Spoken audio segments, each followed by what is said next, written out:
Hey everyone, Eggman here with another video, and today we have a top 16 breakdown for the Zulu's box event that I ran on my Discord last night. So a lot of fun, 64 players, and it was a live streamed on my Twitch as well, so you guys can check that out. I'll be re-uploading that in the next couple days here on YouTube if you guys want to see it also. But 64 players, 6 rounds, and just a lot of fun. So really do enjoy running these tournaments. Shoutouts to Zulus for helping me with that, and again, really appreciate also the support from the community coming out to these, and honestly just making them a really fun time. So again, we had 16 or a top 16 here. So 5 Newgates, which is a little bit high for usually the community. Normally we start like 1 or 2, but like the first like 5 Newgates in Law, seeing a little bit more like what we've been seeing in regionals as well. But also 2 Katakuris, 1 Captain Kid, 1 Dofi of the blue one.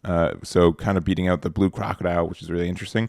1 Ace, 1 Nami, 1 Zoro, and 1 Queen as well. So we're gonna go over the top placing leader for each one of these leaders, starting off with our first place. So this is Daniel with Eustass Captain Kid. So really cool to see this deck win an event like this too. I know a lot of people been kind of, I don't know, Kid's been a presence in this card game since set 1. Obviously he's really present in set 1, a little bit less in set 2, but a lot of what he does in the kit that he has is strong, and there's 2 kind of builds for it. There's the Supernova build, and then there's the film package, which is this one that we see here.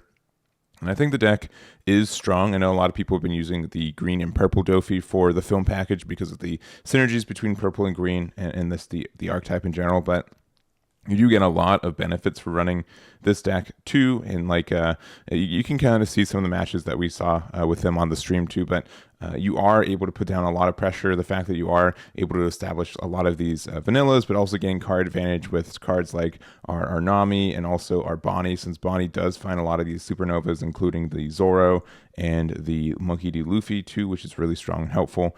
The Sugar came in, spoilers, in clutch for the finals too, so I think this is a, even though like it's sometimes like a worse ESO in the fact that it's only a 1k counter to a 2k counter, being able to get that 1 extra Dawn means a big difference, especially for your leader effect, since you're attacking twice with it too. So, 1 Dawn difference means a 2 Dawn difference if you're attacking twice with your leader. So that can, again, make a big difference for it. So big shout outs to him for winning this event, and really cool to see Eustass Captain Kid take it as well. So there's a list there. And then next up we have Edward Prado with Trafalgar Law.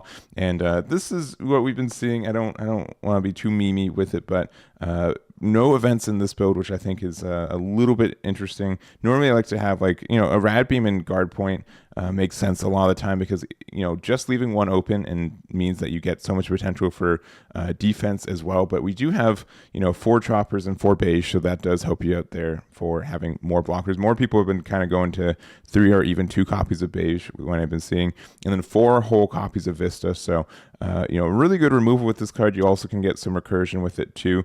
It's really kind of only good against stuff that plays like the mirror match. I think this is a really good card for you, and like Zoro as well. It doesn't do as much against like cards like Newgate and stuff, but sometimes if you're playing against a deck that has like a 3-drop like Sentomaru, or like also like Nami in film, being able to Otama Vista it is still very good. So other than that, kind of just the standard pieces that we see, and congratulations to Edward for their placing there. Next up, we have Katakuri. So we have Bilal with their version of the deck. And this is a really kind of greedy top-end version. We see 2 Linlins, 2 Katakuris, 2 Yamatos, and 4 of the 10-drop. So a really kind of high stack, like high top version of this deck too. Being able to get a lot of strength from setting up some early vanillas with your Randolph and Parasparrow, even though we're only running 2 of them. And honestly, most people I feel like have been kind of consolidating their top end for these. So Linlin is strong, and I do like the card, but it's, if you play it any time after the time to play it, it's a little bit rough. Katakuri also in a really good spot too. I do like it for its removal too, and it is a little bit unfortunate. So, if you don't go second, it feels a little bit off curve. But even if you play it with the 9 Dawn turn, you can play this and still put a Dawn underneath your leader. So that's strong, and just kind of everything else. We do have the full disruption of 4 Brule, 4 Beige, and 4 Sanjis, a couple copies of Shirahoshi, and also the Sanji 2K as well. So we're running like a lot of 2Ks. We're running 16 2Ks, which is a lot, which kind of, I guess, makes up for the fact they're also running 10 cards without counter at the top end. So anyways, this is their list. Congratulations for their finish there. And the next up we have our Katakuri, at least one of them. We have Giovanni with this build here, and so this is definitely the white beard build of the deck, with just kind of seeing the Ezo and a couple of the top end and stuff. So for Ezo we have the Fossa, for Jozu. So we're playing 12 2Ks, which is I think a little bit more than we usually see for a Newgate. We're playing 5 4/6 vanillas, 4 Marcos, 3 Luffy's, 3 Ace, 3 Thatch, and a Newgate as well. So pretty standard list for what it is. Also running a lot of events for this one too. So we have the Table Manners, Kick Course, Rad Beam, Guard Point, 2 Red Hawks, and also a Crossfire. And I do kind of like the Crossfire, especially if you are playing more of the Whitebeard package, just because it is searchable and there can be some nice combos. I also do like Table Manor, Kick Course as well. So it does help you get some more defense and makes up for running some of these cards like Luffy, Ace, and Newgate that don't have any counter in your hand too. So that's kind of all for that one. So this is our list here. Congratulations to Giovanni for their finish there. And the next up we have Phillip with their Donquixote Doflamingo. And I do like this. This build looks really, really interesting.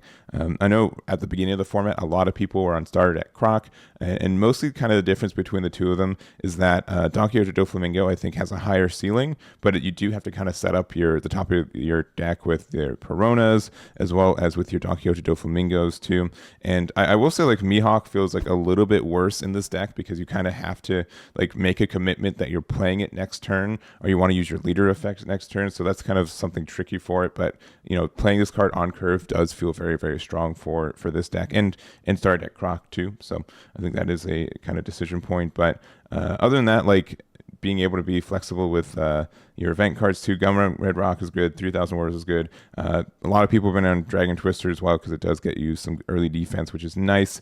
And on your 5 Dawn turn, it's not too hard to put 3 on use your leader effect for 3, attack with it, leave 2 open for Twister, and go from there. And yeah, that's the only thing. Like, you have to, if you set up the top cards of your deck, you have to commit to playing those plays, which makes it a little bit difficult when you have like these disruptions, like 3,000 Worlds, Red Rock, that you want to use the Dawn for, but you just don't kind of have the time. So, but other than that, like, again, you can get so much more value than I feel like Croc can. Croc has to run Sentomaru to kind of get the same value at times, which they don't have to commit as much, but they do have to see the pieces, and that's and they have to also commit some spaces to their deck. And also they don't get Missile Sunday in Donquixote Doflamingo, which is a really, really good blocker with all these good like blue events hanging around. So anyways, this is the list. Congratulations to Phillip for their top 16 there. And the next up we have Ace. So this is Joe with Ace here. And I've been seeing Ace kind of been consistently like 1 or 2 tops an event kind of in the last couple of weeks. I know it did well this past weekend in the regional, so I know a lot of people have been testing it, including myself, and finding some, I'd say, positively mild success with it. There are, I think, some issues with the deck of sometimes not having the card advantage that you need. I really do like the Curly to Down build. I think that is strong for it, and it does kind of help you gain that board presence and cards in hand too, because most of the time you have to kind of establish only 1 or 2 bodies, and then after that it's a hard time to if your opponent has any removal, it's hard for you to establish board again at sometimes. So I do like, again, having Curly to Down to help you mitigate that bug. Like, we have so many good 1-drops as well for this one. So Otama, Makino, Izo, Gordon, Buggy, so very strong there. This might actually be pretty close to the build that I was testing on Monday of this week too. There's a lot of similar ratios for a lot of these, which because we're also trying out the Pell, which honestly is like a worse Marco. It's still pretty good, and there are some scenarios where he does good, especially if you go second.